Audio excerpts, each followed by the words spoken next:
দেশের অনেক বড় বড় অবকাঠামো নির্মাণে মিলিটারি ইঞ্জিনিয়ার সার্ভিসেস (MES) এর সুনাম অক্ষুণ্ণ রাখতে সংশ্লিষ্টদের তাগিদ দিয়েছেন সেনাপ্রধান জেনারেল ওয়াকারুজ্জামান। সকালে রাজধানীর MES কনভেনশন হলে মিলিটারি ইঞ্জিনিয়ার সার্ভিসেস বার্ষিক সম্মেলন 2024-এর প্রধান অতিথির বক্তব্যে এই তাগিদ দেন তিনি। বলেন, শুধু নির্মাণ নয়, পরবর্তী নানা সেবাও আন্তরিকভাবে দেয় MES। সবার প্রত্যাশা পূরণে মান নিশ্চিত করতে সংশ্লিষ্টদের কাজের ধারা অব্যাহত থাকবে প্রত্যাশা সেনাপ্রধানের।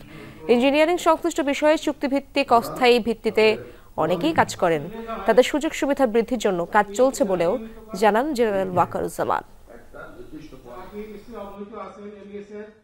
প্রতিনিয়ত MES এর সদস্যরা কষ্ট করে যাচ্ছে, দিন রাত কষ্ট করে যাচ্ছে এবং এই কনস্ট্রাকশন গুলো, এই কাজগুলো করে যাচ্ছে। খালি কনস্ট্রাকশনই না, এগুলো মেইনটেনেন্স, সেটার জন্য তারা রেসপন্সিবল এবং এই কাজগুলো করে যাচ্ছে। এই জন্য আপনারা সাধুবাদ পাওয়ার যোগ্য।